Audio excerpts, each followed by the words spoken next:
Kita akan beranjak ke acara selanjutnya, yaitu webinar menjaga produktivitas di masa pandemi. Untuk webinar sesi pertama, akan ada narasumber yaitu Bapak Bambang Iman Santoso yang akan menyampaikan temanya terkait menyikapi perubahan dan adaptasi kebiasaan baru. Namun sebelum kita mulai dengan webinarnya, izinkan saya membacakan CV singkat beliau. Nama Bapak Bambang Iman Santoso sebagai Certified Emergenetics Associate. Karir beliau saat ini di Neuronesia Learning Center, PT Neuronesia Neuroscience Indonesia sebagai CEO. Dan pendidikan terakhir beliau adalah Magister Manajemen Universitas Indonesia. Telah hadir bersama kita Bapak Bambang. Selamat pagi Bapak Bambang. Halo Pak Bambang. Ya, selamat pagi Mas Reza. Alhamdulillah sudah tersambung dengan kita Pak Bambang. Pak Bambang bagaimana Pak? Sehat Pak? Alhamdulillah sehat.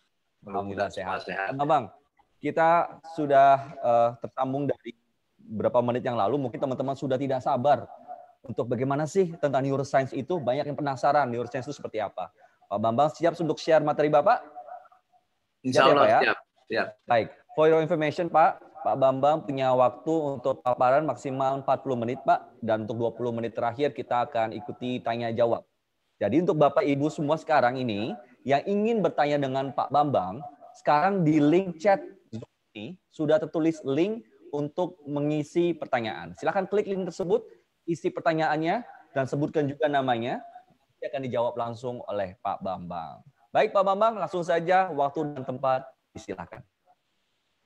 Baik, terima kasih Mas Reza.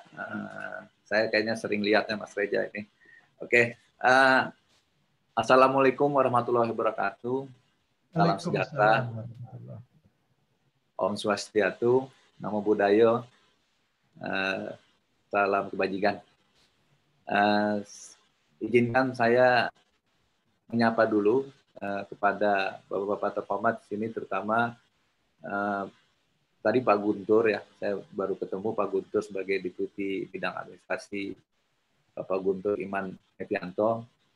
Ini juga Bapak Ibu Deputi yang lain yang hadir, staf khusus dan asisten staf, juga tim ahli wakil presiden, mungkin ajudan juga dari Wapres, mungkin ada tim dokter presidenan gitu ya, dan serta pimpinan tinggi pejabat dan staf lingkungan, sekretaris wakil presiden lainnya. Saya juga ingin menyapa teman ya, alumni satu sekolah, ada Pak Purwono ya dulu di STAN, juga ada Bu Ani ya dulu di alumni SMA 1, Mas Iqbal ya, Mas Herman. Oke, menyingkat waktu, juga teman-teman semua ya, saya salam hormat buat semua partisipan, audiens yang ada di sini. Untuk menyingkat waktu, izin saya share screen ya Mas Reza ya.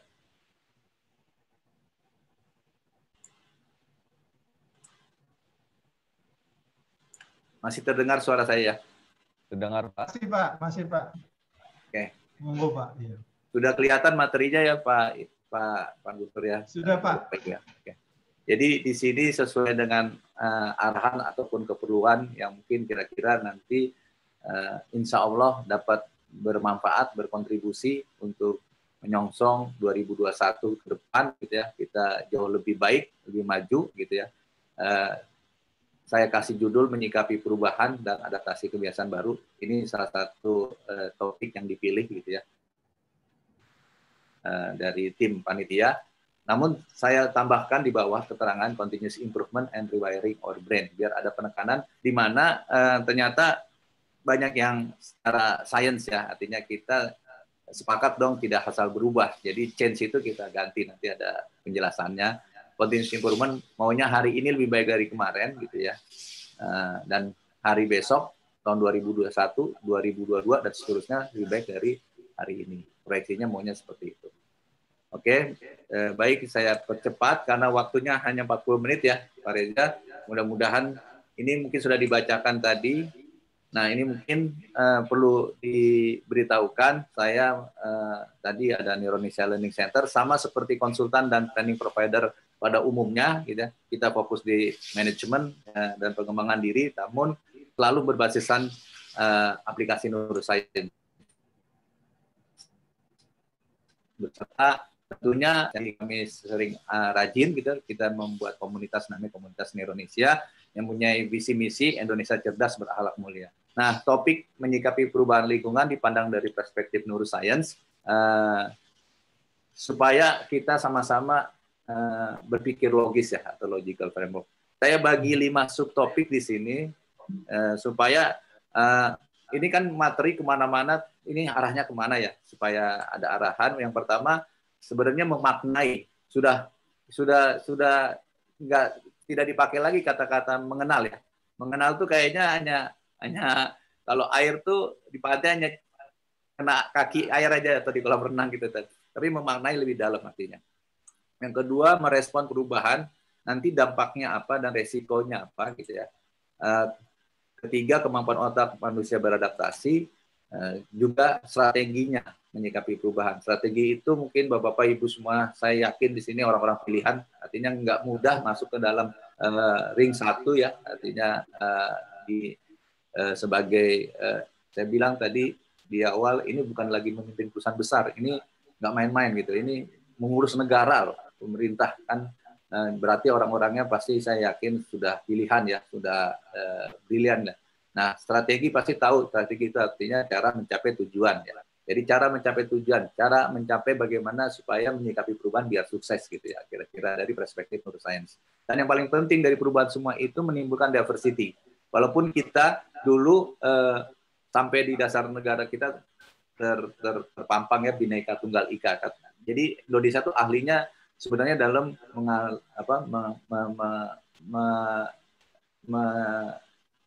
berhadapan dengan keberagaman. Namun hari ini keberagaman semakin kompleks. Nanti ada penjelasannya.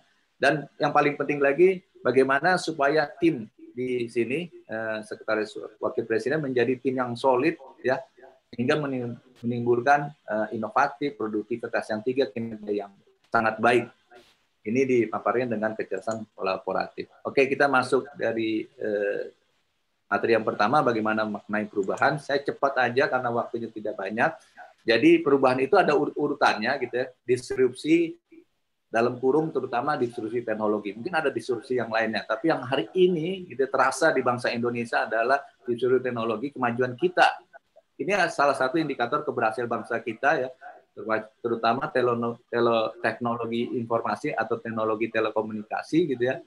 Terus juga sebenarnya salah satu tidak hanya di Indonesia, terjadi di dunia menjadi VUCA tuna, bahkan di VUCADI nanti ada penjelasannya. Terus ada kenormalan baru. Pertanyaannya, atau new normal atau normal baru. Pertanyaan apakah sederhana itu gitu ya? Itu kan kita berteori ya, artinya mengelompokkan. Ini fakta-faktanya. Pertama, faktanya perubahan terus terjadi.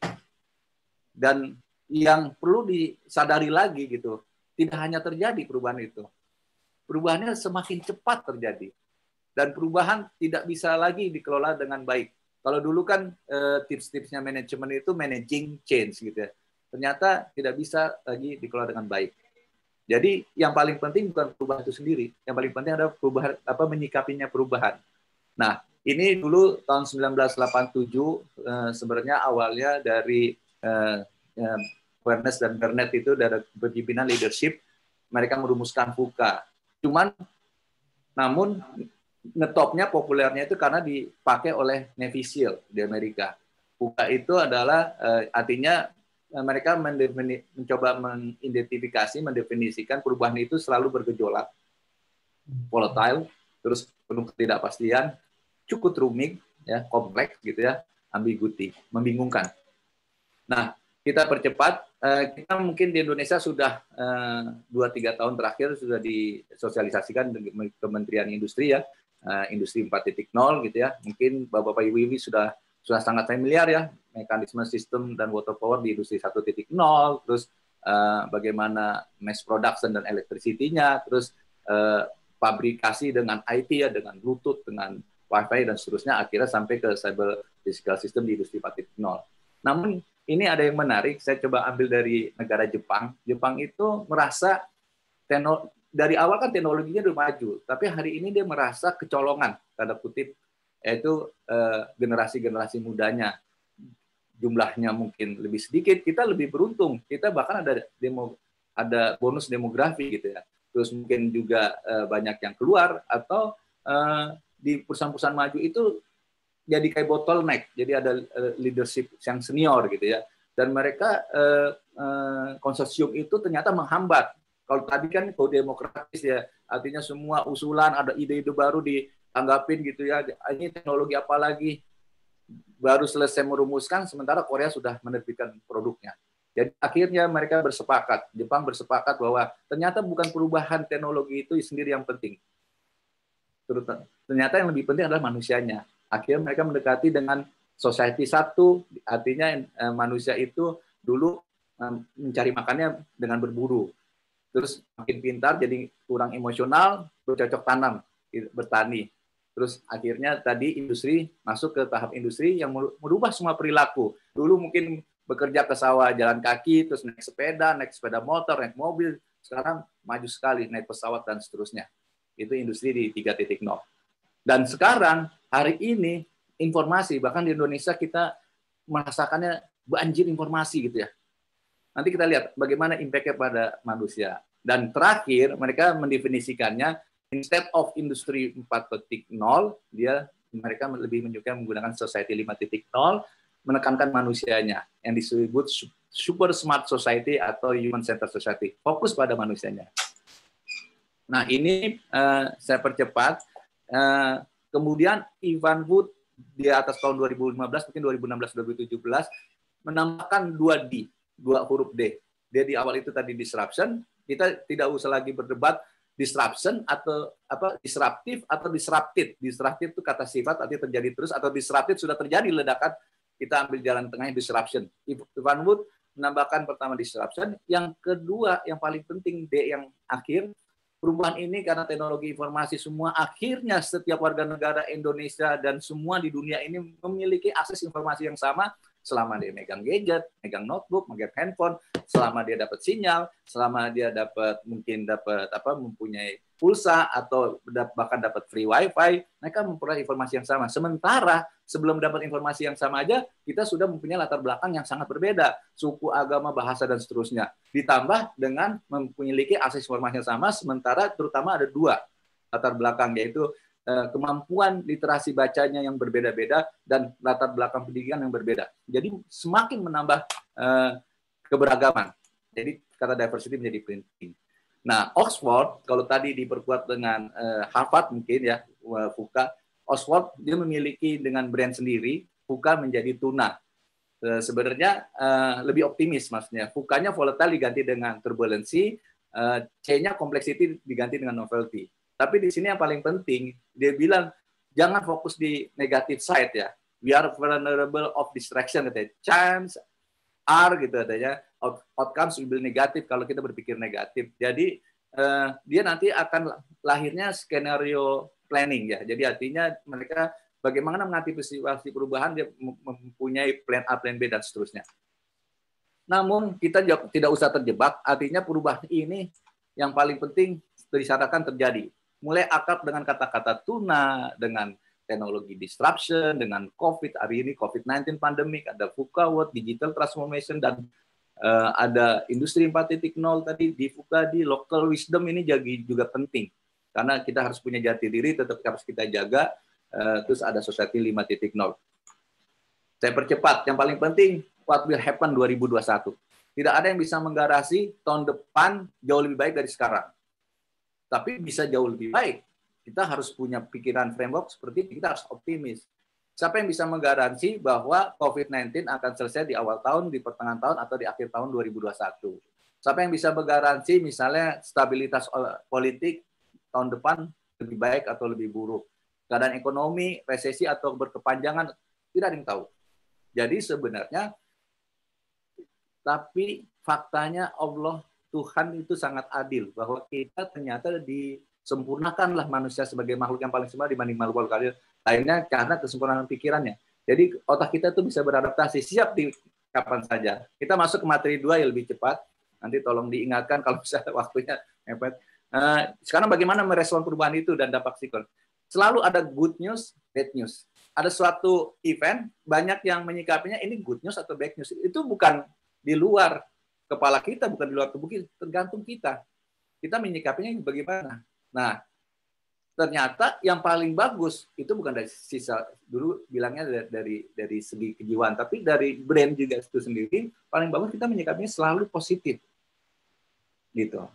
Jadi kalau kita menyikapi negatif, di sini ada kata-kata MNS. Nanti bisa dicatat, mirror neuron system, nanti kita jelaskan gitu.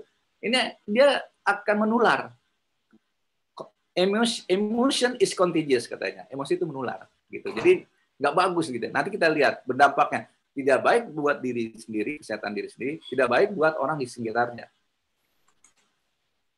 Nah, sebenarnya yang paling utama dampaknya adalah apa kalau kita salah menyikapi? Sebenarnya sederhana, kita belajar stres. Semua orang pernah mengalami stres. Kita sederhanakan jadi 3 level. Stres 1, level 1, level 2, level 3. Saya jelaskan seperti itu.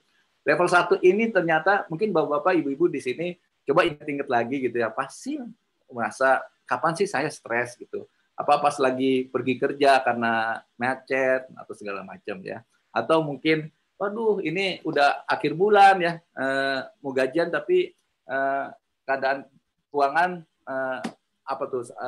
kurang atau segala. Jadi ada worry, ada kekhawatiran dan seterusnya. Kita lihat sini. Nah, jadi ternyata ini proven ya. Artinya atas kajian-kajian neuroscience. Jadi ternyata otak manusia itu butuh stres justru. Karena otak kita itu perlu, tadi saya sedikit jelaskan sebelum kita mulai itu, kita perlu keseimbangan enzim, hormon, keseimbangan metabolisme di kepala namanya homeostasis. Jadi kita butuh kortisol. Tapi butuhnya sedikit ternyata, jangan banyak-banyak. Nah, kortisol stres yang sedikit ini dibilang stres yang baik. Supaya kita punya meningkatkan daya resiliensi, ketahanan mental kita.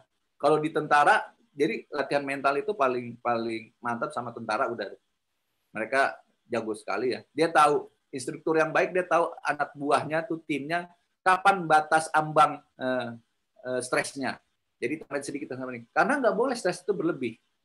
Stres itu harus kita manage ya, kita kelola. Stres baik ini dibilang eustress.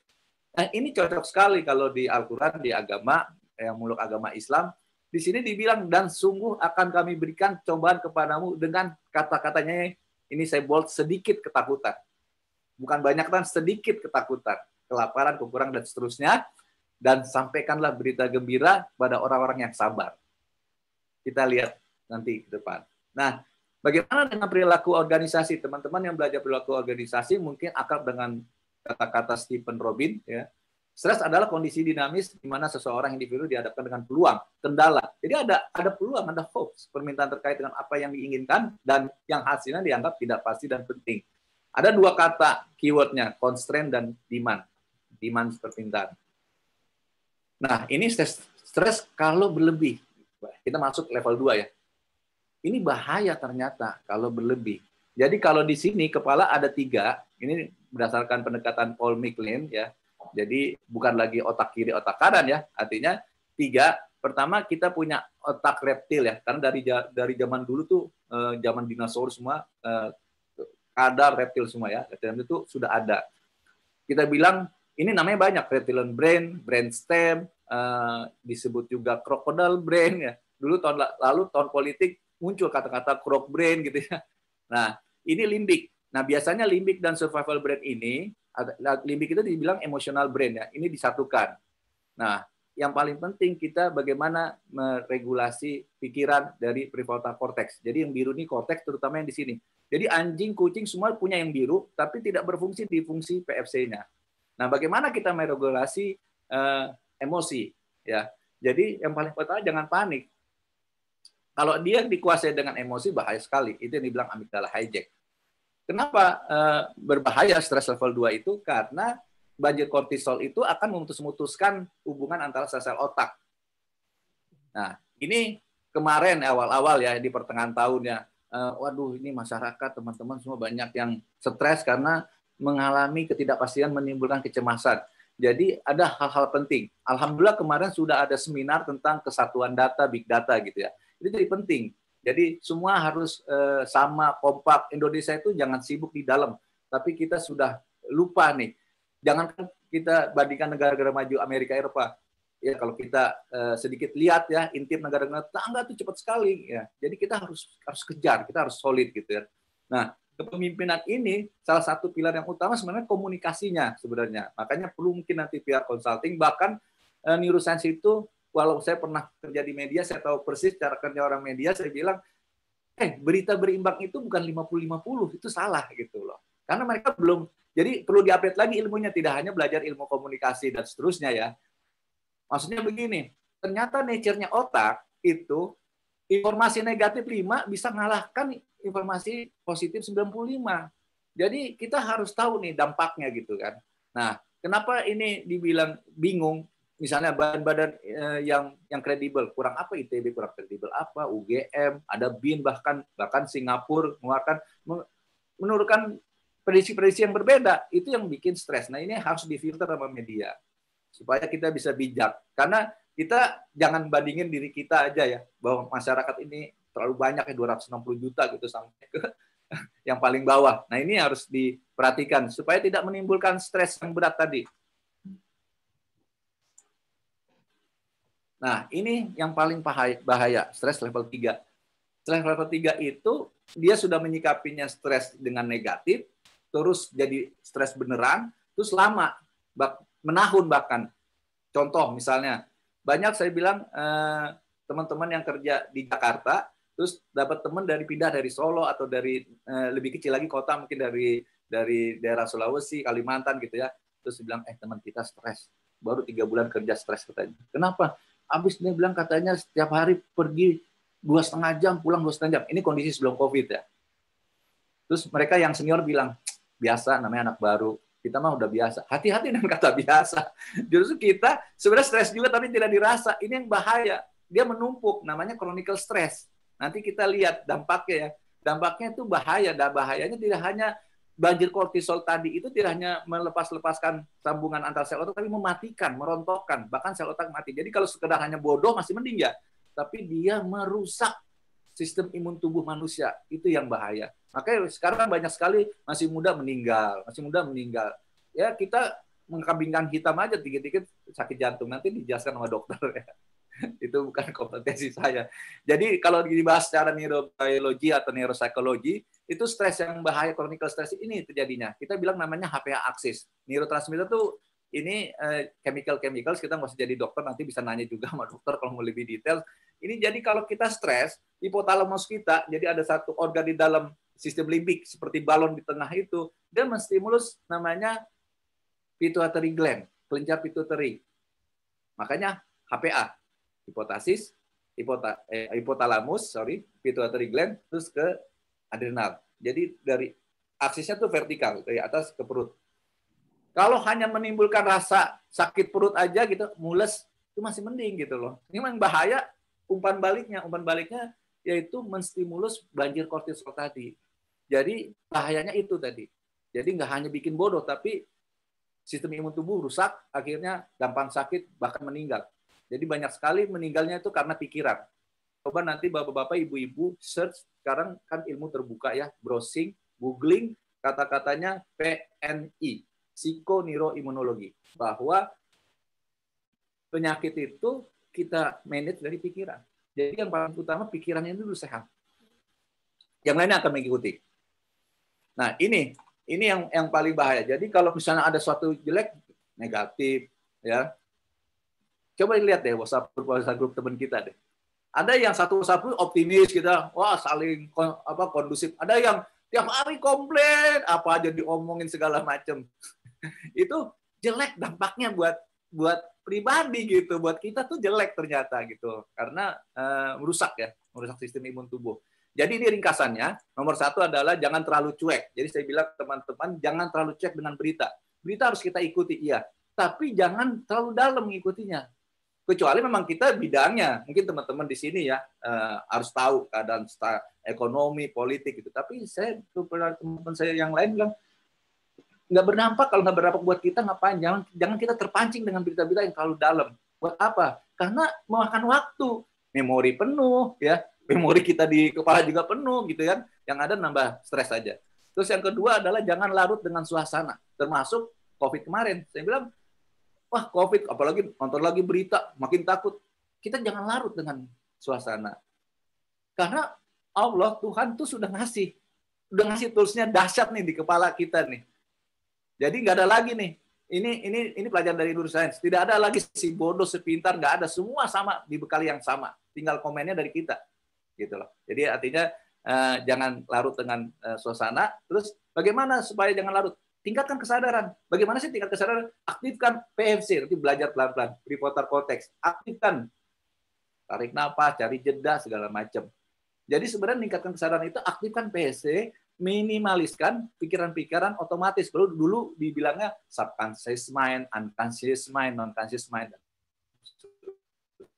Jadi prefrontal cortex area di sini, gitu ya, ada di antara dua mata ini di belakang dahi itu. Jadi jangan lagi pukul keras walaupun tengkorak. Ini yang paling penting karena ini yang membedakan manusia dengan makhluk lainnya. Kucing, anjing, monyet semua tadi ini korteks yang new cortex yang diselimutin yang belukuk-belukuk itu semua mereka punya, tapi fungsi ini nggak berfungsi. Bayangkan kalau binatang itu berfungsi, mereka bikin perencanaan, mereka bikin demo segala macam gitu kan. Itu yang membedakan. Oke, kita singkat. Terus ini dari bukunya Jonah Lehrer, How We Decide, pernah di Gramedia ada terjemahannya, tapi hari ini saya tidak tahu kenapa buku ini tidak ada lagi. Harusnya bagus ini buku. Yang paling penting dalam mengambil keputusan jangan tertipu dengan perasaan. Jadi perasaan tidak selalu benar dan intuisi tidak selalu benar. Karena intuisi itu sebenarnya merekonstruksi pikiran-pikiran, memori-memori, pengalaman-pengalaman yang ada.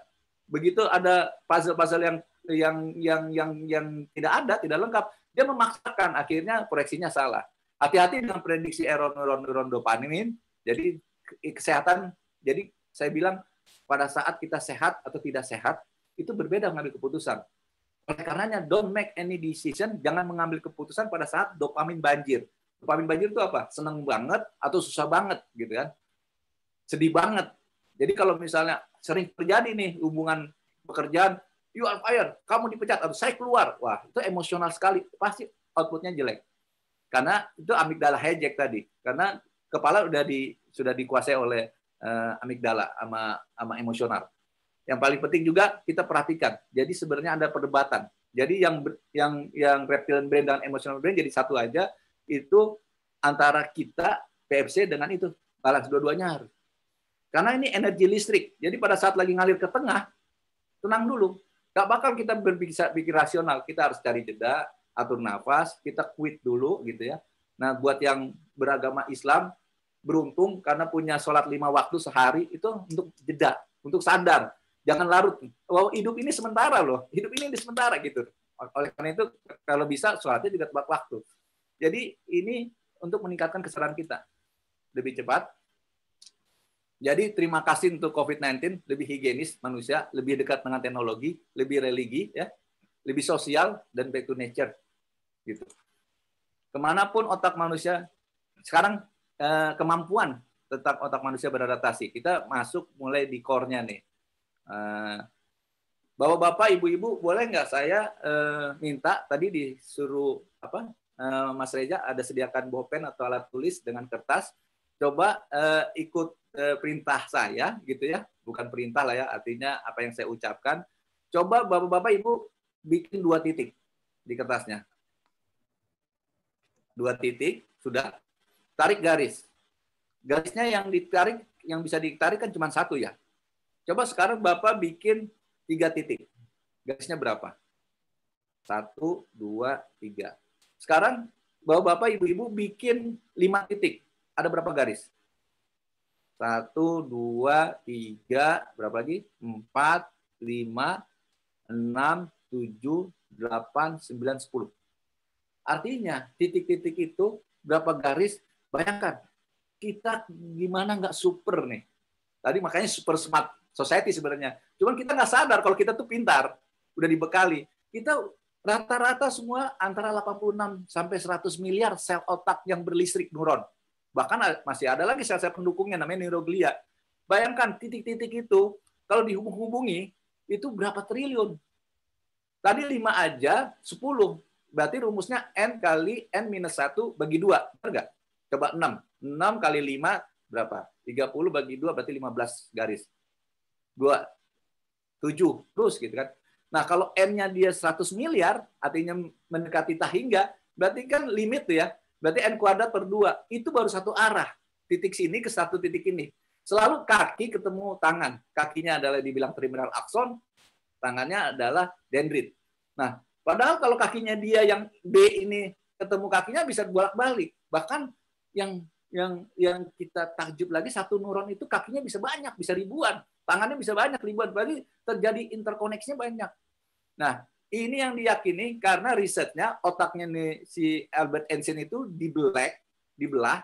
Ternyata otaknya, volumenya dan beratnya di bawah rata-rata orang normal. Padahal dia jenius. Tapi begitu di black, white matter areanya, itu interkoneksinya kusut. Jadi untuk memintarkan kepala kita adalah sering-sering kita mengkonek-konekkan. Bagaimana belajar yang baru.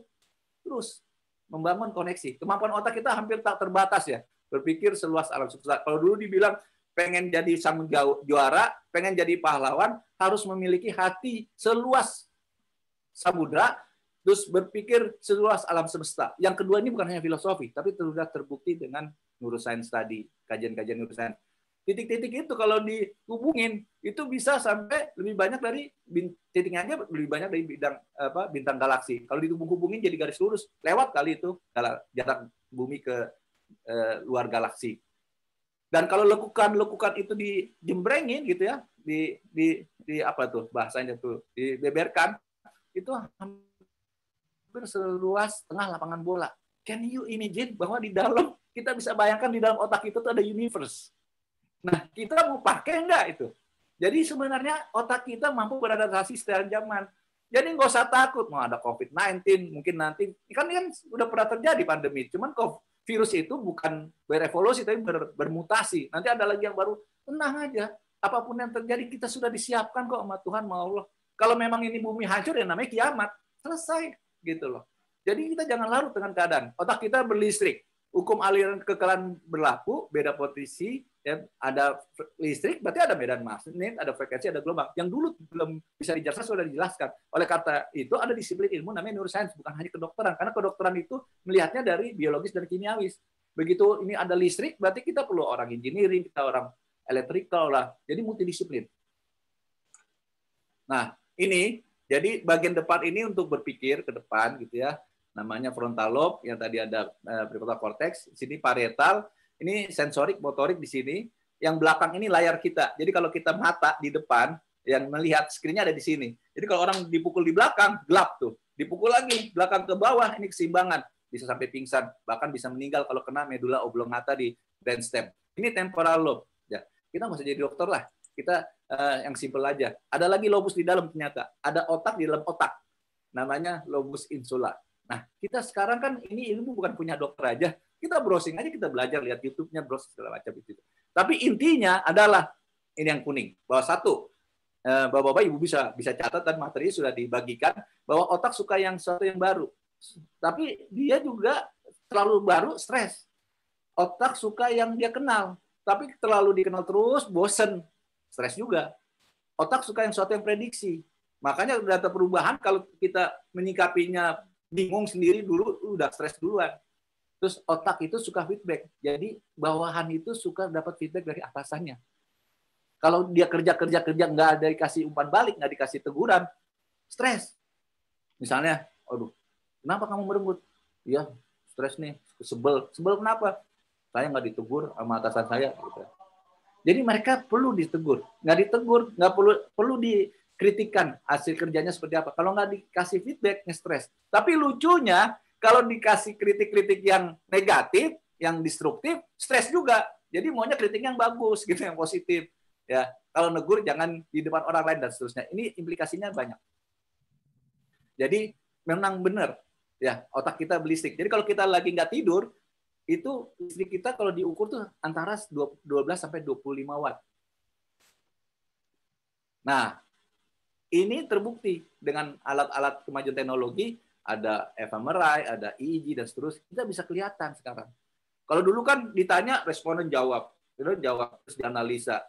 Ternyata dia jawab, manusia itu cenderung jawabnya baik-baik. dia katakan atau dia jawab dengan dilakukan suka berbeda. Kalau ini tidak bisa lagi berbohong gitu ya. Udah kelihatan. Nah, ini dia. Jadi neuroscience modern bahwa 100 miliar tadi ini ya berhubung-hubungan, ini jadi memintakan kita menghubungkan antara sel otak namanya sinaps gitu ya. Nah, ini tadi tidak hanya biologis kimiawis, ini terjadi beda potensi ada listrik. Jadi kita konek-konekkan, akhirnya kita jalan-jalan pikiran, namanya neural pathway kita mandi, pathway kita belajar, pathway kita bawa mobil, pathway kita berdiskusi dan seterusnya. Kumpulan pathway ini yang dibilang connectome. Ini yang membuktikan bahwa di dunia ini tidak ada satu connectome yang sama. Connectome yang berbeda semua. Ini artinya every brain is unique. Artinya manusia itu, setiap orang itu unik. Nah, pasti punya kelebihan. Fokus di kelebihan. Selesai. Kita nggak usah jadi orang lain, berubah jadi orang lain. Jadi kita punya potensi untuk baik. Intinya apa? Jadi di sini saya ada 3 rangkuman. Pertama tentang bahwa kita bisa belajar ya. Nanti ada belajar pelan-pelan neuroplastisitas ya. Ada konek-konek itu tadi sinaps ya. Tapi juga banyak yang rontok kalau stres tadi pruning ya. Putus-putus akhir sel otaknya mati. Tapi ada juga selalu ada yang tumbuh namanya neurogenesis gitu ya. Ada kompensasinya ya. Nah ini kita nanti dari sini ngerti proses belajar bagaimana learning, unlearning, relearning. Nah ini kita lihat ya. Memintarkan otak tadi adalah menghubung-hubungkan ya. Neurons that wire together. If we don't use it, we lose it. Jadi at any ages. Jadi kita harus belajar terus. Kita harus pakai terus. Jangan malas mikir. Malas mikir, apalagi udah di atas 50. Tadi kita udah bahas. Nanti dia akan pruning terus. Pruningnya lebih banyak daripada yang tumbuh baru. Makanya dibilang unlock your brain. Kadang kalau sudah senior tuh perasaannya dia paling pintar, paling bisa. Kadang berdasar. Nggak bisa. Kita harus terus mau belajar, menerima masukan yang lain. Sehingga kita terhindar penyakit-penyakit demensia. Kita nggak kena Alzheimer, kita kena Parkinson, segala macam. Tua itu ada prosesnya, tapi kita bisa memperlambat proses penuaan. Nah, connectome tadi tidak ada yang sama. Every brain is unique. Nah, inilah. Ini buktinya. Memang kita berlistrik kok. Ini direkam loh secara real. Padahal ini hanya respondennya hanya mengedipkan mata sama menggerakkan tangan sedikit. Kita lihat dulu listriknya ya. Ini kalau ke depan tuh ke prefrontal cortex, kalau ke tengah tadi tuh limbik, kalau ke seluruh ini ke cortex, the whole brain, nyala. Baru 2 aktivitas kecil itu. Bagaimana pada saat diskusi, bagaimana pada saat kita menyelesaikan tugas. Ini energinya besar banget. Dalam keadaan normal, menghabiskan 20% dari energi yang seluruh tubuh kita keluarkan. Pada saat tadi mungkin diskusi, mungkin berpikir keras, itu bisa sampai 60-80%. Makanya sehabis trading nanti ini juga mungkin jadi lapar, memang itu sangat humanis. Jadi kita percepat. Nah, bagaimana tadi kan VUCA, volatile, uncertain, kompleks gitu ya. Ini bagaimana kita menyikapi aja kok. Kita paparkan ya. Tadi buat orang pandemi misalnya atau ke depannya gitu ya, volatile, perubahan, bergejolak. Tapi buat sebagian orang uncertain. Sebagian lagi kompleks. Tinggal kita petakan, karena otak itu suka sesuatu yang dikenal. Jadi makin ke kanan makin dikenal, makin ke atas makin bisa diprediksi. Kita petakan, wah kalau di sini berarti volatility ya, mereka perlu diberikan arahan. Kita perlu bikin arahan. Sebelum memimpin orang lain, mimpin diri kita sendiri, mimpin brand kita. Makanya saya lagi itu pernah bikin pelatihan namanya coaching your brand before coaching others, ya, gitu. Nah ini kalau yang uncertainty diberikan pemahaman. Kalau yang wah ini perubahannya tidak dikenal, gitu ya. Tapi dapat diprediksi. Sangat kompleks, sangat rumit. Itu seperti benang kusut. Nggak perlu kita gunting. Kita uraikan satu-satu. Complexity ya. Oke, kita Pak Bambang, lagi. Waktu presentasi 5 menit lagi, Pak. 5 menit lagi ya. Oke. Ini tingkat kesadaran ya. Bagaimana kita meningkatkan. Jadi tadi prefrontal cortex kita sudah terinya, kita bisa pelajari sendiri. Oke, nanti ada juga akhirnya level of thinking. Oh, ternyata pendidikan seseorang, mau S2, S3, bahkan profesor di Indonesia banyak terjebak. Tidak serta-merta level of thinking-nya lebih tinggi. Terus bagaimana, Pak? Ya kita harus latih. Kita harus latih. Gitu. Ini nanti bisa baca detail gitu ya. Yang paling utama, jangan sampai kita melock kita brand. Merasa, oh pokoknya teori yang saya formulasikan dan saya alami, udah pakai pokoknya susah. Artinya nggak mau lagi menerima pendapat orang lain. Itu level of thinking-nya nggak bisa naik. Jadi level of thinking makin tinggi itu sebenarnya bagaimana meningkatkan kapasitas mental. Nah, ini bagaimana menyikapi perubahan, yang paling penting. Jadi anggap aja seperti kita main surfing ya. Jadi bule-bule itu sering ke Indonesia, suka Jawa Timur, ke Bali, nyari ombak yang 4 meter, 5 meter, dia seneng dia. Makin tinggi, makin seneng gitu. Sementara kalau kita nggak bisa berenang, ini ombak ini bahaya. Bahkan kita bisa tergilas ombak, bahkan kita bisa meninggal. Benar nggak? Kita bisa tenggelam. Nah, sama perubahan itu. Kita mau berselancar di atas perubahan itu, atau kita tergilas sama perubahan itu. Jadi manfaatkanlah perubahan itu. Makanya COVID kemarin itu, sekarang juga masih jalankan, banyak berbeda. Ada orang yang malah menyikapi, this is the best moment. Ini untuk kita belajar. Tadi kan kita udah lihat, jadi orang lebih higienis, lebih religius, gitu kan, lebih dekat dengan teknologi, lebih sosial dan seterusnya. Nah ini, jadi kita menyiasatinya dengan otak sehat. Otak sehat tidak beda dengan sekedar otak normal. Kalau otak yang tidak normal maksudnya punya kelainan itu beda lagi ya artinya. Tapi otak normal yang dipakai sesuatu hal yang positif. Nanti cari literasinya banyak supaya hasilnya lebih efektif dan efisien. Jadi sama nih, kita ini seperti komputer, tapi salah orang bahwa kita tidak bisa menyederhanakan begitu saja. Karena dulu kita kan nih kesalahan-kesalahan, jadi psikologi itu disempurnakan sama neuroscience, jadi aplikasinya namanya neuropsikologi ya. Bahwa kalau kita kasih stimulus, tadi kita bahas di depan sedikit ya, respon orang berbeda-beda. Jangankan dengan orang yang berbeda, dengan orang yang sama, stimulusnya sama, tapi waktunya berbeda. Outputnya bisa berbeda, responnya bisa berbeda. Karena kita di dalam ini bukan mesin, kita organ. Jadi tergantung keadaan chemical kita, nutrisinya gimana, ya, kesehatan kita, istirahatnya cukup atau tidak, dan seterusnya. Nah, jadi menyikapi perubahan, pertama, mindset. Kita harus adaptif, agile, open mind. Growth mindset. Karena kalau kita nggak open mind, yang rugi kita sendiri. Kita harus berpikiran positif, meningkatkan daya resilience, learning, ya, unlearning, relearning. Kenali diri lebih baik dulu kita, baru kita bisa kenali orang lain, sehingga kita respect sama orang lain. Orang lain ini semuanya makhluk sempurna nih, ya kan? Pasti punya kekuatan. Kan enak hidup seperti kayak surga gitu. Jangan ada orang dipikir-pikir dulu, dianalisa, overthinking. Terus yang paling penting, kita bisa dipahami orang lain. Nanti perubahan continuous improvement. Jadi bagaimana hari ini lebih baik daripada kemarin, hari besok lebih baik. Terus yang paling penting ketangguhan mental atau mental toughness. Nah, ini di teori kesuksesan namanya predictable business growth. Saya nggak banyak bahas, tapi yang paling utama fondasi. Jadi fondasi itu tidak hanya mindset, yang growth mindset tadi segala macam, tapi ada skill set, ada action set. Action set itu presentasi, konsistensi, dan skill set itu tadi, percuma kalau kita pintar, tapi kita tidak bisa mengerti orang lain, dan orang lain tidak bisa mengerti kita. Jadi kalau kita pintar, kita tahu kita punya nggak bisanya di mana, kita butuh orang lain. Makanya diciptakan orang berbeda-beda itu untuk saling membutuhkan. Nah, ini learning itu tadi persisnya menyambung-nyambungkan, ya. Unlearning itu justru mendisconnect, ya, memisahkan pathway sinaps yang ada. Relearning membangkitkan hubungan. Nah, ini learning. Nah, ini kita sama-sama. Unlearning, kita berhenti. Misalnya saya berhenti merokok dari tahun 2003. Alhamdulillah sampai sekarang masih berhenti merokok, berarti sudah 17 tahun. Bisa. Padahal di 2003 usia saya udah di atas 30. Jadi nggak benar kalau dibilang manusia nggak bisa berubah di atas 25 tahun. Proof. Ya, ini kan research ya, gitu ya.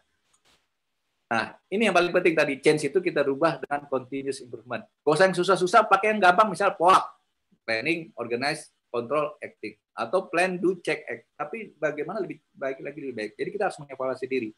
Nah, di executive brain function tadi di prefrontal cortex, ada 4 nih sistem. Kita bagaimana merencanakan, fokus attention, ya kan?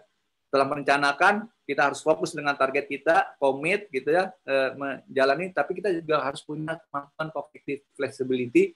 Jadi kita bisa belajar yang lain juga, ngajarin yang lain. Kalaupun harus dirubah, strateginya dirubah, bahkan mungkin tujuan bisa kita rubah. Jadi kita harus fleksibel. Nah, ini dia esensinya menyikapi pandemi. Jadi kebiasaan baru yang positif bercampur dengan kebiasaan lama positif yang baru. Nah, ini pada saat COVID kemarin, ya pandemi, begitu sibuknya prefrontal cortex kita, pikiran kita, executive brain kita. Seperti lapangan terbang. Sibuk, trafficnya sibuk. Nah, ini kita lihat ya. Ini ada beberapa banyak, kita jadi sederhana cuma 3. Jadi executive brain kita yang harus kita tingkatkan adalah working memory, inhibitory control, kita bisa menahan amarah, menahan nafsu, menahan gaya hidup. Jangan impulsif, jangan dikit-dikit segalanya. Terus yang paling penting juga cognitive flexibility, supaya kita fleksibel ya. Jangan kekeh ya, jangan udah salah, ngotot gitu ya, nggak mau berubah. Nggak, kita bisa berubah. Manusia bisa berubah. Nah, tangguhan mental itu yang paling penting di sini. Nanti dibaca lagi. Ini bacanya caranya ini outer keluar. Jadi kita butuh tangguhan mental itu daya resiliensi dinaikin dan positivity. Nah, Navy SEAL ini dia lihat tujuan besar dipecah-pecah. Nah, terus dia pakai prinsip makan gajah dan seterusnya. Kita bisa pelajari nanti karena waktunya ini sedikit. Ini yang paling penting adalah bagaimana meningkatkan gaya hidup berpikirnya biar optimal. Yang penting homeostasinya terjaga. Jadi nutrisi yang baik, istirahat, tidur yang cukup. Tidur jangan melebihi lewat jangan melewati 12 malam. Tapi kalau kita mau tahajud, bangun sepertiga malam, kita sholat aja Isya, habis itu nanti tidur. Nanti bangun jam 1 terus nggak tidur lagi, lebih baik. Dan kesalahan kita, habis sholat subuh banyaknya yang tidur.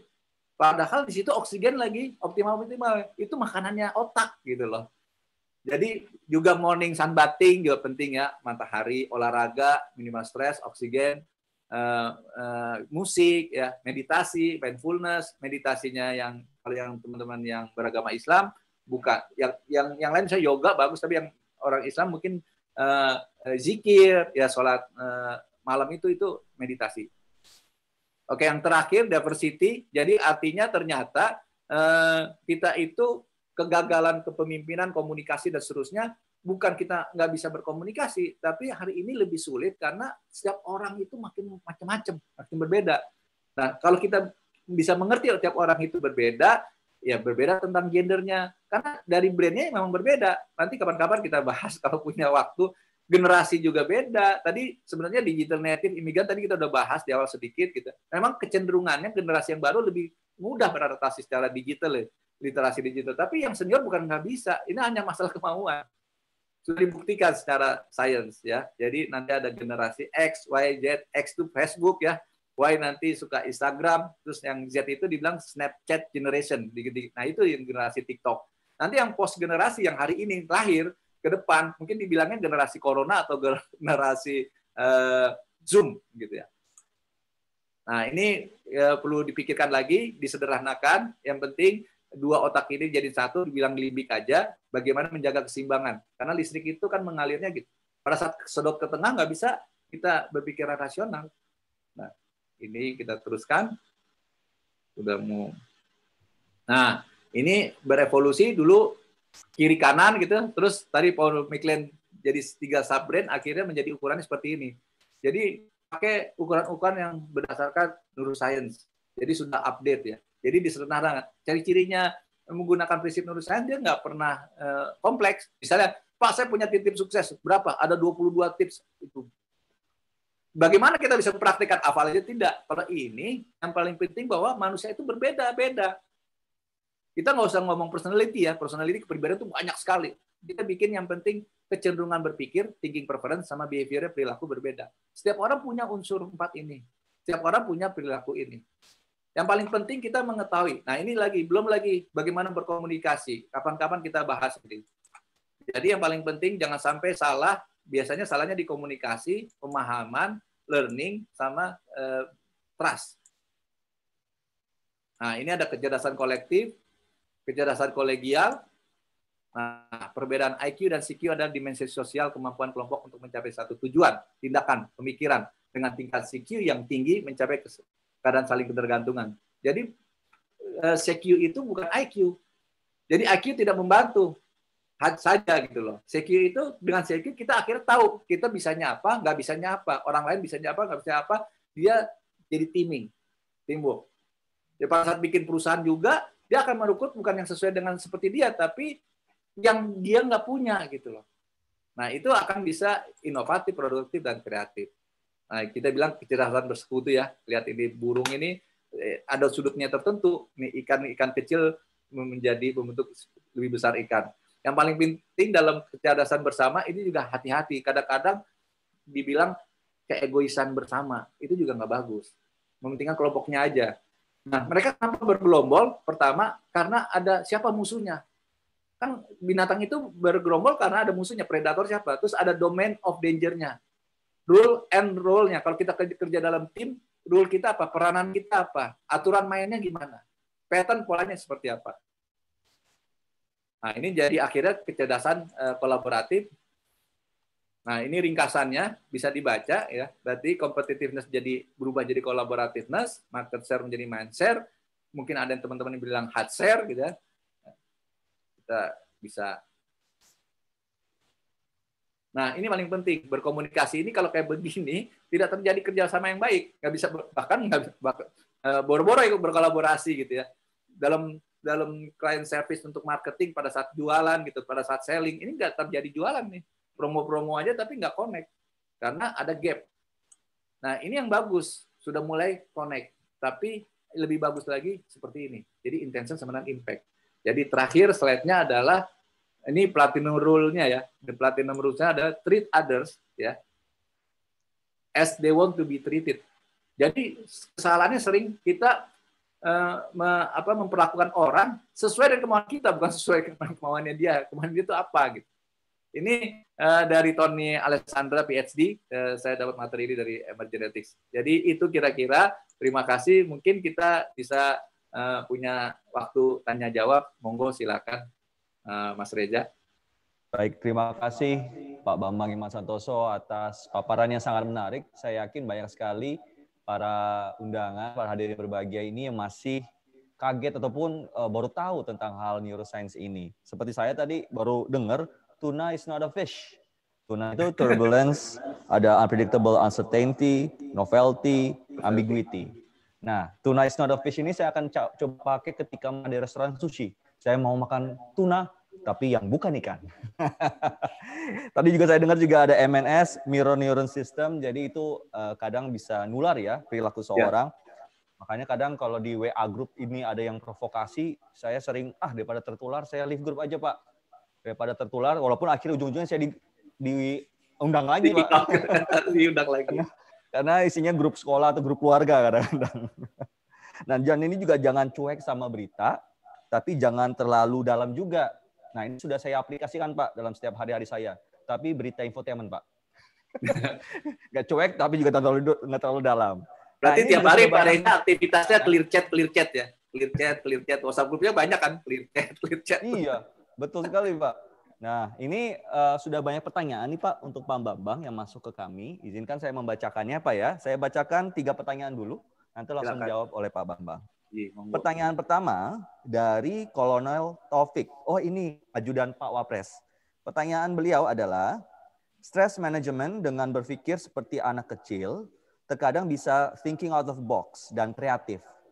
Apakah aplikatif juga dalam stress handling saat ini? Itu ya Pak ya, itu dari Kolonel Taufik, dari ajudan Pak Wapres. Yang kedua, dari Pak Robi Prihana. Di pagi hari di TV, kita sering disuguhkan berita-berita negatif. Pertanyaannya, bagaimana pengaruh informasi yang kita terima di pagi hari terhadap perkembangan otak? Karena tadi Bapak bilang tadi kalau pagi hari kan benar-benar lagi fresh ya, ibaratnya benar-benar lagi maksimal. Yang pertanyaan ketiga dari Ibu Tetanaya. Apa hubungan kortisol dengan serotonin? Nah, ini pertanyaannya dia beranak Pak. Yang kedua dari beliau juga, apakah benar orang yang gampang marah serotoninnya lebih pendek dari orang sabar? Wah, ini ada hal-hal istilah-istilah neuroscience nih Pak. Baik Pak Bambang, mungkin bisa dijawab 3 pertanyaan tersebut Pak. Oke, baik. Terima kasih Pak Kolonel tadi ya, ajudan dari Pak Wapres ya. Esensinya ya bahwa tadi berpikir seperti anak kecil itu memang benar, out of the box benar. Artinya intinya bukan sebenarnya berpikir seperti anak kecil. Yang paling sulit bagaimana kita berpikir yang tidak seperti kita pikir. Jadi thinking ada bukunya ya. Bagaimana berpikir dari perspektif orang lain. Itu sebenarnya kenapa bagus buat otak, dia justru creating new synapse.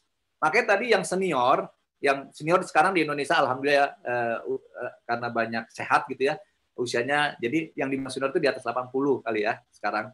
Itu kalau kita punya orang tua, kakek, nenek, jangan didiemin. jangan disendirikan. Tetap dia harus berkomunikasi. Mau pakai virtual karena sekarang lagi COVID, ataupun ketemu fisik tapi dengan protokol, it's okay. Tapi kenapa dia, pertama, kalau mereka ketemu dengan teman-teman lama, dia retrieve memori. Jadi connect tadi yang udah disconnect, connect lagi. Reconnect gitu, bagus kan, bertumbuh. Ketemu teman yang baru, dia juga creating new synapse, ada hubungan-hubungan baru gitu kan. Makanya anak-anak muda pasti Mas Reza kalau punya uang nggak mau beli rumah yang besar ya, maunya jalan-jalan. Itu bagus meminta otak karena sesuatu yang baru. Synapse creating itu value aja udah berbeda gitu kan gitu. Nah, cuman sayangnya yang senior itu kadang-kadang dia sudah wise, maunya mendengarkan itu juga salah. Kita harus bilang papa atau kakek itu untuk dia juga distimulus untuk berbicara. Nah, balik yang tadi yang anak kecil, artinya kita bisa belajar dari anak kecil, benar. Apalagi mereka itu informasi positifnya masih lebih banyak. Jadi ada penelitian 9 tahun, 11 tahun, sampai 13 tahun ke atas ya. Yang di bawah 9 tahun dikasih treatment informasi negatif, listriknya nggak nyala otaknya. Makanya anak kecil itu sering dibohongin. Itu pengalaman anak saya. Ya 10 tahun yang lalu ya, di rest area itu PET kan lumayan mahal pada saat itu, Apple ya buat saya mahal. Itu pada saat udah menuju Bandung baru ketahuan, baru PET-nya dikasih orang PET ya dari Apple ya. Dikasih orang, saya yakin ngasihnya pasti nggak memaksa. Diajak ngobrol aja baik segala macam, dia nggak sadar. Karena responnya anak kecil itu dia merespon sesuatu tuh yang positif, yang negatif dia nggak positif aja. Tapi makin senior, wah apalagi udah dewasa ya, itu tadi makanya berita negatif 5 bisa menghancurkan berita positif yang 95. Karena itu bagian dari mekanisme otak, nggak usah takut. Memang itu sangat nature sekali. Nah, kita udah ngerti sekarang. Jadi jangan juga ada ketakutan gitu. Jadi kita bisa regulasi sendiri. Karena itu bagian dari proteksi kita. Survival brain-nya nyala tuh. Udah bawaannya mau ajar, serang, atau kabur, atau freeze. Terakhir itu. Itu jadi seperti itu. Kira-kira menjawab nggak ya? Kalau menjawab, saya bisa teruskan ke pertanyaan 2. Pak Ajudan Wapres, bagaimana Pak Taufik? Sudah merasa terjawab pertanyaannya? Berarti masih aplikatif tuh saat ini ya Pak untuk stress handling ya Pak? Ya, betul. Ya Pak. Betul. Terima kasih Pak Bambang. Ya, sami-sami, matur nuwun. Sangat. Yang kedua, masalah tadi setiap hari disuguhi berita. Ini permasalahannya. Satu sisi kita bagus ya. Orang-orang kita, infrastruktur kita, teleponnya keren ya. Dulu hanya PSTN. Saya dulu kerja di network engineer di Freeport itu 4 tahun gitu ya. Saya udah belajar fiber optik segala macam, satelit segala macam gitu. Indonesia tuh canggih gitu. Sekarang seluruhnya maju segala macam. Tapi apa dampaknya? Dampaknya banjir informasi. Sementara kita lengkap, jadi di level of thinking kita loncat. Kan biasanya belajar dulu ya, create awareness, knowledge, dan seterusnya di analitik, critical gitu kan. Kita loncat. Kita langsung banjir informasi. Sementara literasi baca kita masih kurang. Akhirnya kita forward aja tuh berita, forward gitu. Forward, padahal belum dibaca penuh. Nah, sementara kalau portal media itu kan dia berlomba-lomba dapat hit yang banyak. Jadi headline-nya suka dibelok-belokin, pokoknya dilebay-lebayin, lebih-lebihkan supaya diklik gitu kan. Nah, sayangnya kita nggak baca sampai habis. Itu permasalahan satu. Jadi kalau melihat dari neuroscience perspektif, ternyata ya ini David Rock juga terapkan di leadership gitu ya, di kepemimpinan. Kita sederhanakan, kan nggak usah yang kompleks-kompleks ya. Kita sederhanakan. Limbik dan survival jadi satu. Kita bilang otak limbik, otak emosional, rasional di depan. Nanti jangan tanya lagi tadi kecerdasan kolaboratif, nanti spiritual dan seterusnya. Sebenarnya ini brain kita sangat brilian. Tapi ini aja kita anggapnya sederhana ya. Nah kalau lagi nyala, yang limbik, yang tengah, ini nggak nyala karena energi sedot ke sana. Kita nggak bisa pikiran rasional. Nah, jadi otak kita yang bagus di sininya nih. Dia bisa bikin rencana, dia bisa analisis segala macam. Tapi ternyata prefrontal cortex kita juga punya keterbatasan. Karena si lekukan daerah prefrontal cortex kalau dibeberkan itu nggak lebih dari sebesar seluas satu nama. Oleh karena itu, dia harus efisiensi. Jadi data-data itu nggak ada yang benar-benar pure yang kita bilang tadi multitasking. Seakan-akan dia dalam decision making nggak mungkin multitasking. Dia berurutan, dia serial gitu ya, arti berurutan. Nah itu yang bahaya. Jadi kalau dibanjirin dengan informasi terlalu banyak, dia nggak bisa lagi berpikir prefrontal cortex itu nggak. Jadi misalnya kemarin ya, ini mohon maaf, tapi memang kejadian, kita bukan bahas politik. Tahun lalu itu 01, 02, itu dampaknya buat kita sebagai pengusaha tuh memang sebel banget ya. 2 tahun kita banyak keputusan tertunda segala macam karena unstabil, penuh ketidakpastian. Tapi saya diminta jadi pembicara, saya nggak mau gitu. Karena saya punya komunitas, di dalamnya ada pendukung 01, ada 02, buat apa gitu loh. Nah, pertanyaannya, dengan banjir informasi, kalau orang udah preferensi suka 01, dikasih informasi apa aja, dia tetap 01. Jadi karena dia banjir informasi, dia harus filter. Nah, filternya berdasarkan yang dia suka. Jadi percuma gitu loh. Dan yang menyedihkan kemarin itu, dia bahasnya lebih banyak di otak yang paling bawah tadi, di limbik. Bukan di limbik, bahkan di survival brain. Ya itu dibilang croc brain, crocodile brain. Makanya diskusinya udah nggak menarik. Diskusinya harusnya kan yang menarik bagaimana kita membangun negeri ini dengan canggih, apa yang kurang, segala macam, bagaimana menyatukan dari Sabang Merauke, terus bagaimana pemerataan. Keren dong, jangan hal-hal basic. Akhirnya hal basic, masalah agama lagi, gitu kan, masalah ideologi, masalah kalau nggak cukup juga diserang masalah pribadinya. Itu udah jelek banget gitu. Nah, itu yang harus. Terus bagaimana Pak? Ya kita harus belajar. Tadi rumusnya, jangan kita larut dengan berita gitu ya. Jadi jangan juga cuek, tapi jangan terlalu dalam gitu loh. Bagaimana caranya kalau kita sudah amigdala hijacknya, emosional baca berita, gampang caranya. Kalau di Islam itu makanya disuruh istighfar, tarik napas, atur napas. Kalau di meeting udah mau marah, ingin memukul orang, keluar, cari jeda. Biar si listrik yang di tengah itu agak redup, nanti mengalir ke depan, baru kita bisa berikan sehat. Ibu-ibu sering nih diganggu di mall nih, dikasih promosi, akhir beli. Belum nyampe rumah, di jalan. Kenapa saya beli ya? Karena ini baru aktif. Gitu. Ya. Apakah itu menjawab? Kalau itu menjawab, Pak Reza, saya ke nomor 3. Pak Robi, bagaimana Pak Robi? Sudah terjawab pertanyaannya Pak Robi? Di sini sudah tersambung Pak Robi, Pak Bambang. Baik, terima kasih Pak Bambang atas informasinya yang sangat luar biasa. Di sini mungkin ada sedikit yang ditekankan Pak terkait waktu Pak, waktu penerimaan informasi tersebut Pak di pagi hari. Saya pernah membaca sebuah informasi juga bahwa ada kalanya informasi yang kita terima di pagi hari itu bisa mempengaruhi kita seharian full gitu Pak. Dan yang kita alami saat ini kan memang ketika kita pagi-pagi sebelum berangkat kerja ingin update informasi di televisi, ternyata ya itu beritanya tentang begal, beritanya tentang korupsi, beritanya tentang anak membunuh orang tua. Nah ini kan sangat berbahaya sekali Pak.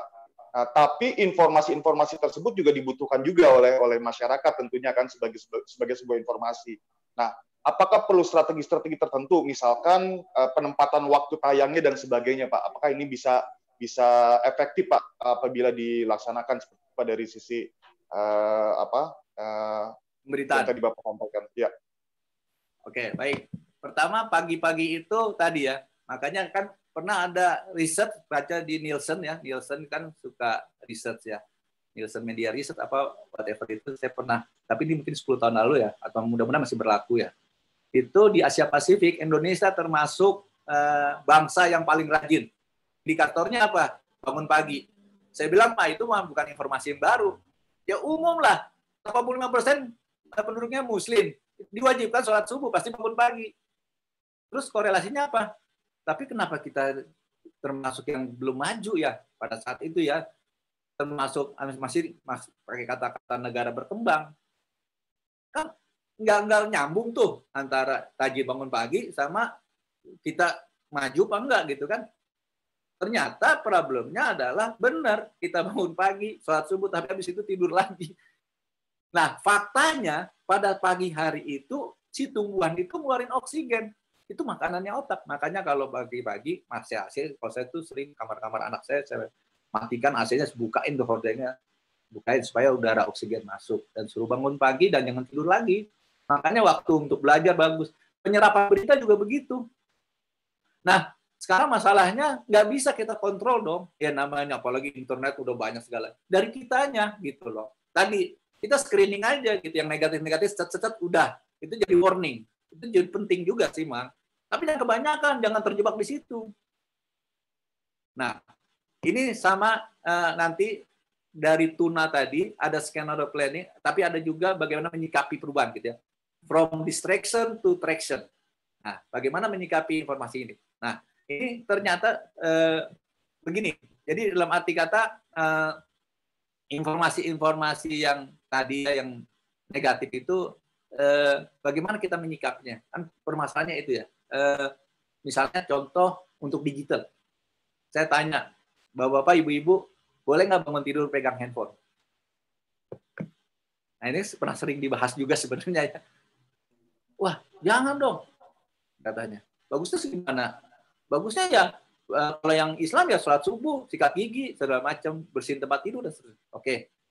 Kalaupun terpaksa pegang handphone, akhirnya memang, saya nggak bisa Pak, saya memang kerja on time gitu ya, harus, apalagi pelayanan, servis gitu ya, dia harus jam 5 atau jam 6 harus sudah merespon.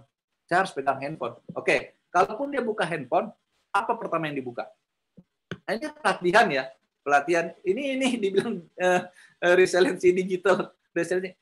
Yang pertama dibuka jangan Facebook, jangan WhatsApp, jangan sosial media lainnya. Karena kalau itu yang dibuka, kita hanya merespon. Kita terdistrak dengan terganggu dengan rencana kita dulu. Kalau saya sih rekomendasi bukannya notepad atau apa sih itu kayak notepad apa namanya notes.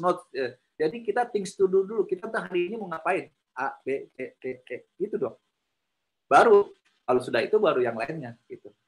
Jadi benar gitu ya. Jadi kebijaksanaan di dalam. Makanya lead. Jadi leadership is our inside job. Jadi pekerjaan memimpin itu memimpin diri kita sendiri.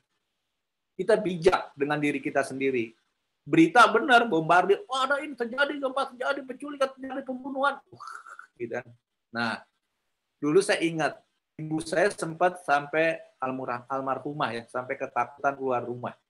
Ternyata saya lihat yang datang yang saya lihat di kamarnya itu koran pos kota apa lampu merah. Jadi beritanya negatif terus. Ya jangan dong gitu loh. Boleh gitu ya, misalnya hati-hati sepeda, ya bersepeda ya, itu nanti kamu dibegal, ya berarti kan kita harus menyiapkan diri gitu loh, itu boleh gitu loh, tapi jangan terlalu dalam, akhirnya nggak mau sepeda rame-rame nanti kena COVID, sepeda sendirian nanti dibegal, akhirnya nggak olahraga sih imun tubuhnya malah turun, gitu kan, malah terdampak, nanti kan dijelaskan oleh dokter tuh. Bisa menjelaskan ya Pak? Mohon maaf, ini ada tadi kan pertanyaan yang berapa? Yang ketiga ya. Gimana Pak Reza?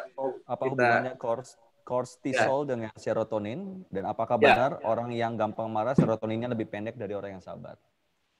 Jadi begini ya Pak, teknisnya mungkin karena saya bukan dokter ya, tapi artinya di neurotransmitter kita bilang ada namanya neuromodulator, dan 3 yang paling penting itu dopamin, serotonin, sama oksitosin. Oksitosin itu adalah landasan untuk trust.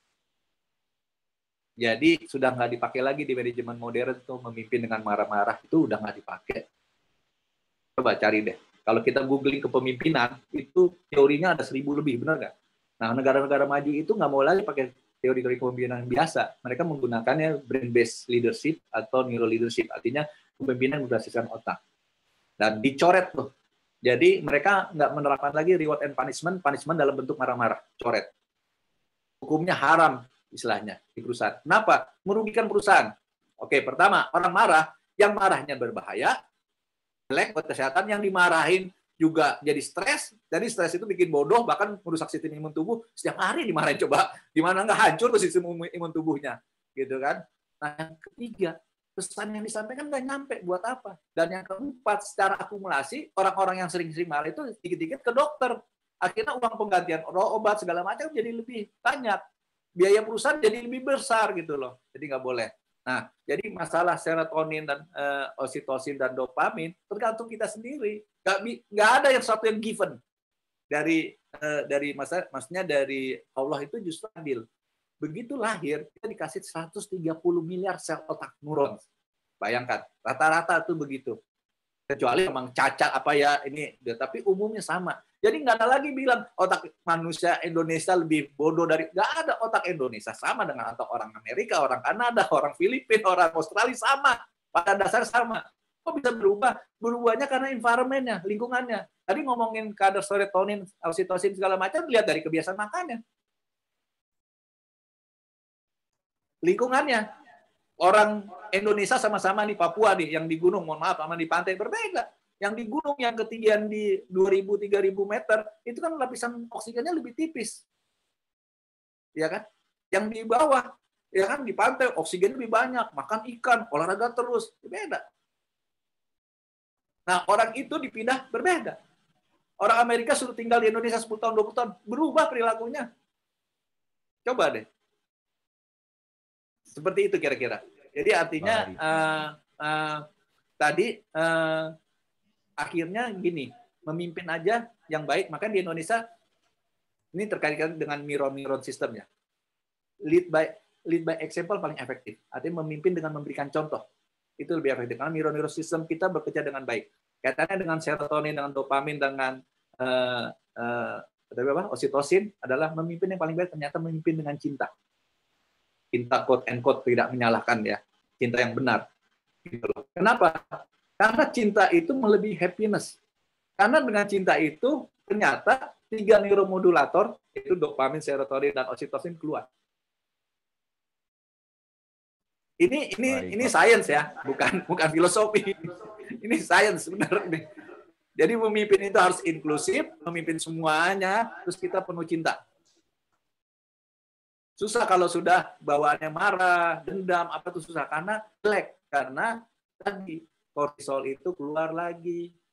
Kortisol butuh kalau kita meningkatkan daya resisten, tapi jangan berlebih. Begitu banjir, makanya don't make any decision juga pada saat kortisol banjir.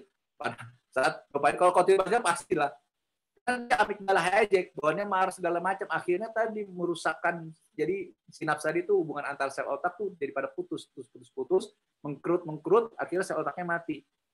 Kan berarti jadi bodoh. Kalau cuma bodoh masih mending ya. Tadi merusak sistem imun tubuh manusia. Gimana kira-kira? Masih ada lagi Pak Reza atau Pak Bambang? Namun ini kita akan ambil 2 pertanyaan Pak selanjutnya. Dan mungkin karena waktu Pak mungkin dijawabnya mungkin lebih singkat. Pertama dari Bapak Yudi dari Kedeputian Ekonomi. Bahwa stres menghadapi pandemi dalam jangka panjang juga dapat memicu gangguan stres pasca trauma. Bagaimana menyikapi pola stres seperti ini? Dan kedua ada dari Bapak Faniagi. Ketakutan terhadap COVID-19 terjadi saat kita tidak mengetahui sesuatu hal dengan pasti. Bagaimana membangun kepercayaan orang-orang di sekitar kita untuk tidak takut berlebih sehingga menimbulkan stigma. Begitu Pak. Silakan dijawab Pak Bambang. Oke, baik. Saya nggak berurutan ya, tapi saya jawab kira-kira. Tadi pertama, masalah bagaimana dia orang jadi bingung gitu. Jadi kan kita lihat bahwa kalau kita petakan dengan, kan ini namanya konsep ya, konsep bisa pakai mana aja, mau pakai VUCA, Tuna, pakai di VUCA. Tadi dengan VUCA aja kita petakan dengan nature otaknya kita. Ada yang menyikapinya perubahan tadi, misalnya COVID tadi, sesuatu yang tidak bisa dipelajari, tidak dikenal gitu, tidak dapat diprediksi, jadinya ambigu, membingungkan ya, stres gitu ya. Tapi ada juga yang tadi apa ya, dibilang sebenarnya perubahannya tidak dikenal, tapi bisa diprediksi karena pernah terjadi. Atau misalnya begini, enggak kok COVID-19 itu, pandemi itu saya kenal karena dulu pernah ada terjadi pandemi, kita mau pelajari. Terus kita lihat statistiknya, makanya ada distribusi normal. Oh, pilihannya cuma 2, mau di scratch gitu ya, jadi landai tapi lama, atau mau dipadetin tapi banyak yang meninggal, gitu kan? Oke, terus bagaimana dengan yang tadi perubahannya tidak dikenal, ya, tapi dapat diprediksi sebenarnya, ya karena kita sudah pelajari gitu. Tapi masalahnya kompleks. Itu gimana Pak? Gampang sebenarnya, bukan gampang sih, tantangan. Kita bilang tantangan lah pertama gitu. Itu menguraikan permasalahan satu-satu, clarity itu. Boleh nggak benang kusut tuh digunting? Boleh, kalau sudah nggak, waktunya sudah nggak cukup gitu, mau gimana digunting? Tidak ada solusi. Tapi selama ada solusi kita kasih arahan. Tadi satu-satu. Sorry, maaf, bisa diulang lagi? Apa pertanyaannya tadi? Kedua ya Pak. Hah? Ketakutan terhadap COVID-19 terjadi saat kita tidak mengetahui sesuatu hal dengan pasti. Bagaimana tadi. membangun kepercayaan orang-orang sekitar kita untuk tidak takut berlebihan gitu, Pak. Ya, tadi pelan-pelan ya kita sendiri harus. Tapi yang tadi masalah trauma ya. Yang pertama Oh trauma iya, kan yang pertama. Stres menghadapi pandemi dalam jangka panjang dapat memicu gangguan stres pasca trauma. Bagaimana menyikapi pola stres seperti ini, Pak? Jadi ada kalau dulu ya kan ilmu jadi gini, kalau ada disiplin ilmu, saya bilang kalau neuroscience menjadi disiplin ilmu yang baru, dia harus bisa mampu menyederhanakan ilmu-ilmu sebelumnya, menyempurnakan ilmu-ilmu sebelumnya, dapat dipelajari dengan mudah, tapi dapat dipraktikkan juga, tapi hasilnya juga harus lebih efektif dan efisien. Itu kan. Nah, kalau itu bisa, jadi makanya neuroscience itu dibagi dua, ada yang klinis, ada yang applied neuroscience atau neuroscience terapan. Nah, tadi masalah trauma. Dulu kan ranahnya adalah psikologi. Psikologi itu udah banyak sekali membantu. Nggak ada psikologi, marketing nggak maju, nggak ada ilmu branding, ya kan? Ilmu brand. Nah, cuma disempurnakan, dibantu. Akhirnya keluar namanya neuropsikologi ya, dengan teman-teman neuroscience ya. Jadi kajian-kajian karena otak itu sudah bisa diukur. Ada brain imaging, brain measurement. Kalau kemarin kan nebak-nebak ini black box. Nah, ini black box dikasih stimulan responnya begini, kasih stimulan responnya begini. Tapi ternyata berbeda kan, black box. Jadi ada yang dikenal namanya PSTD, apa tuh post syndrome trauma disorder. Jadi pada saat kejadian kemarin tuh ada likuifaksi, banjir, tsunami segala macam gitu. Saya diskusi sama teman-teman di komunitas, sebaiknya jangan hanya sumbangan yang di awal makanan atau shelter baju, tapi juga harus pikir orang psikolog atau psikiater orang-orang yang bisa mencerahkan motivator segala macam, karena dia kalau lewat dari sebulan itu akan fix hardwire gitu ya. Dia akan masuk ke memori yang paling dalam, untuk memori ya. Dia menjadi sindrom post power jadi trauma, jadi trauma disorder gitu ya. Jadi bagaimana caranya? Ya sekarang gini loh, orang yang normal ada dua nih. Begitu misalnya, Pak, mohon maaf ya Pak, ini hasil dari research gitu ya, bukan riset dari pemeriksaan gitu ya, darah Bapak segala macam, Bapak terkena kanker. Stadium 3. Wah, responnya gimana nih? Makanya kan ada kode etik pasti nanti kita dengar dokter tanya sama dokter ya. Nanti kan pembicara kedua ini dokter ya, benar-benar dokter, jadi bisa ditanya. Responnya ada dua sebenarnya. Ada yang begitu dia oke, dia ikhlas ya, dia akan hadapi itu. Dia akan tadi kan dia fight gitu ya. Ada yang langsung drop, begitu drop stres kan. Makanya orang yang ragu-ragu benar, tidak boleh timbul ragu-ragu, anxiety, fear, marah, gitu kan. Itu memicu semua stres. Murung dimarah-marahin, itu nggak boleh tuh.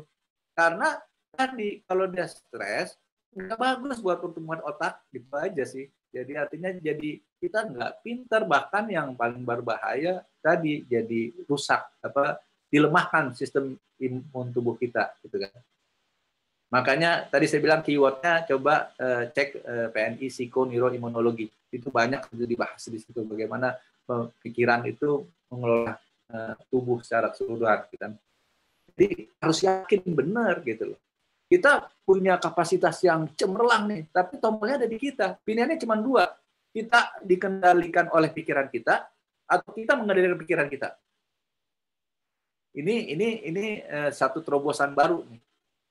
Kita dikendalikan pikiran kita, atau kita. Kalau kemarin sebelum ada neuroscience sudah dibuktikan juga bahwa ternyata prestasi kita sampai hari ini, kita duduk di sini, kita bisa dapat prestasi sebelumnya, ada pencapaian yang belum dicapai, itu hasil dari akumulasi keputusan-keputusan pemikiran, kita perbuatan pemikiran, kita atau pembagian keputusan lebih banyak 80-90% pemikiran-pemikiran yang bawah sadar tadi, ini bahasa lamanya, pikiran-pikiran otomatis.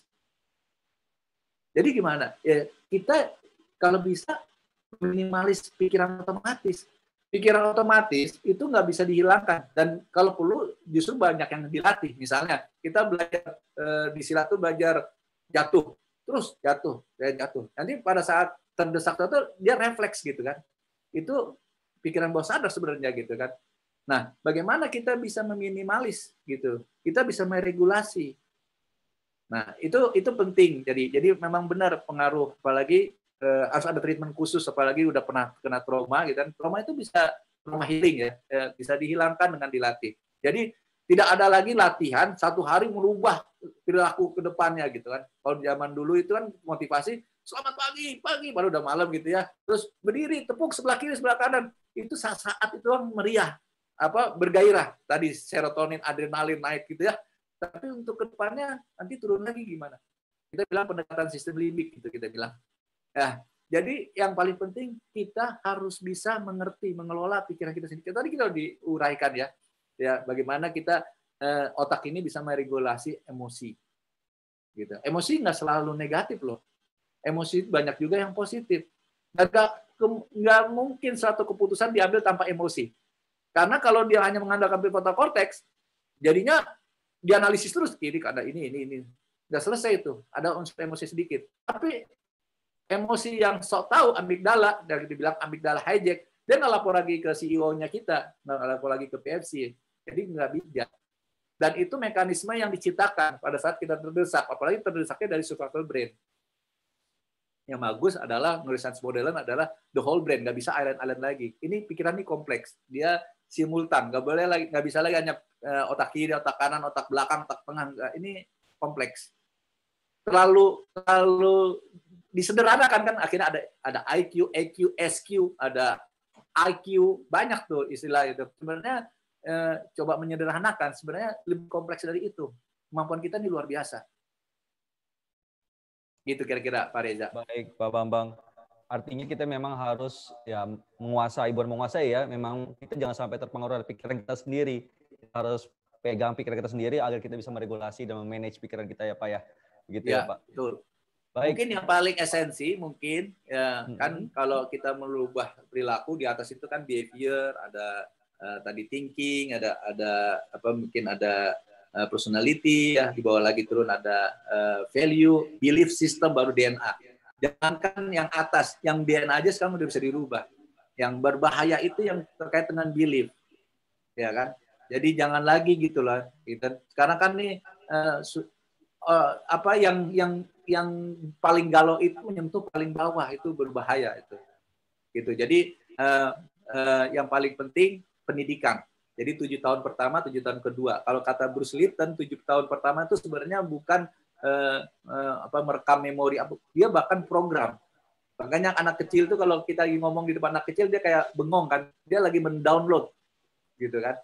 Nah, supaya nanti ke depannya pikiran otomatisnya keluarnya tetap positif, makanya dibilang smart limbik. Dididiklah dari awal itu hal-hal positif terus. Ya, dari secara agama, nilai moral, segala macam. Jadi yang paling penting ini nanti bahwa nilai-nilai wisdom itu yang harus dipertahankan. Nilai-nilai positif budaya Indonesia tuh banyak banget yang positif. Itu yang tidak boleh luntur. Sekarang kita lihat nih anak-anak sekarang kan, wah bahasa Inggrisnya cas-cos segala macam. Itu digital literasinya juga keren segala macam. Tapi tahu nggak kalau diajak diskusi, apa itu Indonesia? Kamu ngerti batik nggak? Kamu tahu nggak bahwa kita punya lukisan kaca? Apa tuh kan gitu. Jangan sampai itunya luntur, tetap harus ada. Jadi local wisdom itu harus juga jangan disalahartikan, dimaknai yang benar. Menurut saya ya seperti itu. Mudah-mudahan bisa membantu. Iya Pak. Kadang-kadang kita udah fokusnya pengen memberikan yang terbaik buat anaknya, memberikannya tapi terlalu fokusnya ke Western, pakai bahasa Inggris ataupun pendidikannya semuanya dengan bacaan literasi yang bahasa Inggris, bahkan lupa sama budaya sendiri. Baik Pak Bambang, ini karena waktu satu lagi ya Pak, maaf ya. Satu lagi, di World Forum Economic itu ada 2 kecerdasan yang perlu ditingkatkan di era sekarang, yaitu emotional intelligence sama yang paling penting cognitive flexibility. Ini pernah disampaikan oleh Taufik Pashiak, di Indonesia itu problemnya CFD, bukan Car Free Day, tapi cognitive flexibility disorder. Artinya kita perlu fleksibel. Ada 3 nih ya tentang fenomena hoax. Itu masuk CFD. Radikalisme itu bukan agama aja. Makanya seringkali muridnya lebih radikalis, lebih fanatik daripada gurunya gitu loh. Nah ini tadi belajar sesuatu yang positif boleh, tapi kita harus flexibility kita harus ada. Yang ketiga ya tentang itulah. Jadi cognitive flexibility disorder ya. Baik Pak Bambang. Berikan tepuk tangan buat Pak Bambang atas materinya yang sangat-sangat insightful, sangat-sangat menarik. Dan Terima ini kasih. pasti banyak Bapak Ibu semua yang akhirnya jadi lebih tahu. Dan mungkin apabila ada pertanyaan lain yang ingin disampaikan ke Pak Bambang secara langsung tapi tidak disampaikan pada hari ini karena waktu, bisa langsung menghubungi Pak Bambang ya Pak? Ya. Boleh ya Pak? Ya, Mungkin mohon bisa maaf di-chat ya, pribadi mohon secara maaf langsung. atas segala apa mungkin ada yang salah, ada yang tidak sesuai ya. Mohon maaf, saya juga sama-sama Bapak-bapak Ibu semua kita sama-sama belajar dan kita harus belajar terus sampai mati. Siap Bapak. Aja mohon maaf ya. Semoga apa yang Bapak Bambang sampaikan tadi menjadikan motivasi kita dan juga arah perubahan perilaku lebih baik untuk bekerja lebih baik di Sekretariat Wakil Presiden, khususnya dalam era adaptasi kebiasaan baru yang harus kita hadapi ini.